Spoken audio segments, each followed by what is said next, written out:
Dear friends, अस्सलाम वालेकुम। My name is इकरार अहमद। आज जो हम करंट अफेयर को डिस्कस करेंगे उसे 3 पार्ट्स के अंदर डिस्कस करेंगे।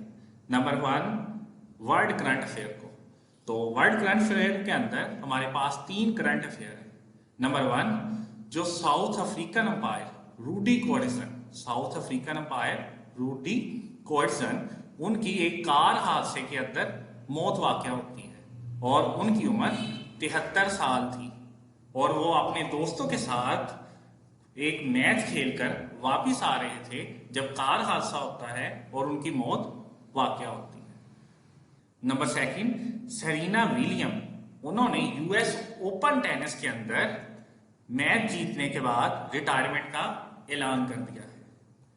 नंबर 3, साउथ कोरिया ने अपना पहला लनन ऑर्बिटल सैटेलाइट को जुमे के दिन लॉन्च कर दिया है।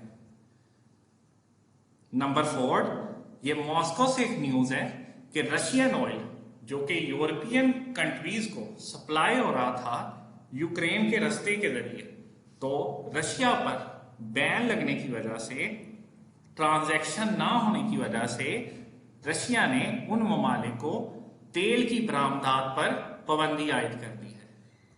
नेक्स्ट, इकोनॉमी के लिहाज से हम न्यूज को डिस्कस करेंगे कि prime minister of Pakistan Mian Mohammad Shahbaz Sharif ने यूएई के president Sheikh Mohammed bin Zayed Al Nahyan का शुक्रिया अदा किया है, जिन्होंने पाकिस्तान के अंदर $1 बिलियन की इन्वेस्टमेंट का ऐलान किया है कि वो पाकिस्तान के अंदर मुख्तलिफ डिपार्टमेंट पर, मुख्तलिफ इश्यूज पर अपनी इन्वेस्टमेंट करेंगे, जिसकी वजह से आज पाकिस्तान का स्टॉक एक्सचेंज 400 पॉइंट तक इजाफे तक चला गया है और इसमें 0.95% तक इजाफा हुआ है और इसके साथ ही पाकिस्तान रुपए की वैल्यू में 0.96% तक इजाफा हुआ है।